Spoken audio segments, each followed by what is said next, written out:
பண்ணி போன போலீஸுக்கு தனுஷ்ங்கிற 16 வயசு பையன் கிட்ட இருந்து அந்த போன் கிடைக்குது. போலீஸ் தனுஷை பிடிச்சாலுமே இந்த கேஸ் இங்க க்ளோஸ் ஆகல. ஏன்னாக்கா தனுஷுக்கு மிஸ்ஸிங் ஆன எந்த பொண்ணுமே தெரியல. அப்போ போலீஸுக்கு இருக்கிற ஒரு முக்கியமான கொஸ்டின் என்னன்னா, அவனுக்கு இந்த போன் எங்க இருந்து கிடைச்சிச்சு. அப்போதான் இந்த போன் அவங்க மாமா மோகன் மாஸ்டர் கிட்ட இருந்தா கிடைச்சிச்சுன்னு சொல்றான்.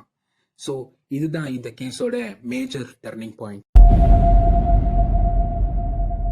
1963 ஏப்ரல் 6 மயிலப்பா முகேரா அப்புறமா டுக்குரு கப்பல்ஸுக்கு 4 பசங்கள ஒரு பையனாதான் மோகன்குமார் பிறக்கிறான்.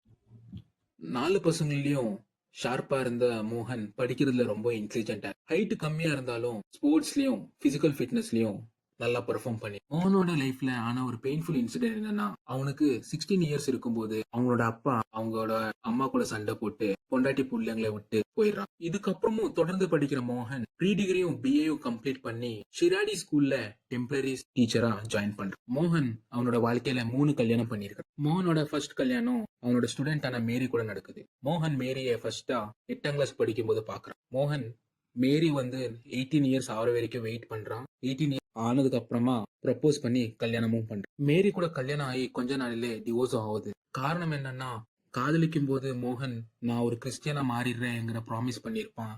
ஆனா ப்ராமிஸ் பிரகாரம் அவன் கிறிஸ்டியனா மாறாததுனால மேரி மோகனை டிவோர்ஸ் பண்ணிட்டு போயிடுவான். ரெண்டாவதா மோகன் ஒரு அரேஞ்ச் மேரேஜ் தான் பண்ணிக்கிறான்.